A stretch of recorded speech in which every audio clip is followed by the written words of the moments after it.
Story title छुपी हुई मौत, मीनिंग हिडन डेथ। स्टोरी। रात का वक्त था। एक अंधेरा सा महफिल था जहां हर एक चीज़ चुप थी, मगर हर एक चीज़ अपनी जगह पर थी। गलियों में हवाएं तेज चल रही थी, लेकिन एक पुरानी सूखी हुई बेंती सी खुशबू भी महसूस हो रही थी। मान लो कुछ हो रहा था, लेकिन कुछ भी समझ में नहीं आ रहा था। अजीब सी आवाज़ सुनाई दी। कर कर।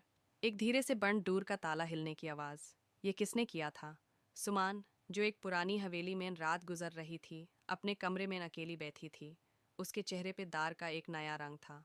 उसकी आंखों में कुछ था, एक घबराहट, एक अजीब सा एहसास। तभी एक अचानक घड़ी की आवाज़ सुनाई दी। छुपते छुपते एक पुरानी गड़ी हवेली के सामने रुक गई थी।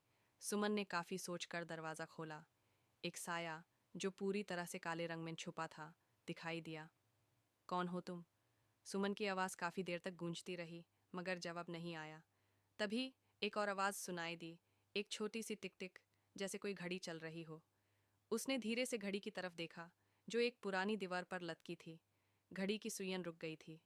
और फिर एक साया जिसे वो देख नहीं पाई थी, अचानक उसके सामने आ गया।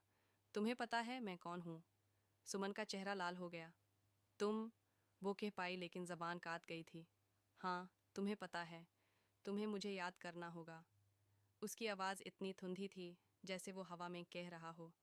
तभी वो साया एक कदम और बढ़ा, और दूर से आवाज़ सुनाई दी। वक्त रुक गया है और तुम्हारे पास सिर्फ 5 मिनट हैं। सुमन ने घड़ी की तरफ देखा।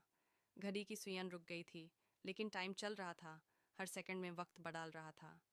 तुम समझ रहे हो? वो साया उसके पास था, और बस एक सेकंड में घड़ी की सुइयां हिल गई। बम! एक जोर से आवाज़ हुई, और सब कुछ अंधेरों में चला गया। रात खत्म हो गई थी। सुमन का चेहरा अब भी खौफ से काला था, मगर जो कुछ उसने देखा वो अब तक उसके दिमाग में था। क्या ये सच था, या उसकी आंखों की कोई भूल? आज भी उस हवेली में कोई नहीं आता।